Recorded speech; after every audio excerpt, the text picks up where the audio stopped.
مسرور بارزانی ڕایگەیاند پێویستە هاوکاری زیاتری هێزی پێشمەرگە بکرێت.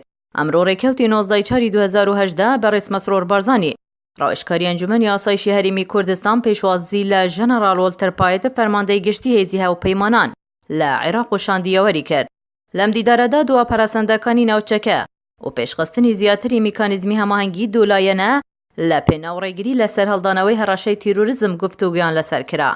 مسرور بارزانی فراوانبوونی چالاکی تیرۆریستان لە هەندێک ناوچەیە سووریا و عێراق و ناوچە کوردستانیەکانی دەرەوەی ئیدارای هەرێمە بە زەنگێکی مەترسی زانی و ئاماژەی بەوە کرد کە پێویستە دووسەیە ئەمنی ناوچە کوردستانیەکانی دەرەوەی ئیدارەی هەرێم بە هەماهەنگی گشت لایەنە پەیوەندیدارەکان بەڕێوە بچێت.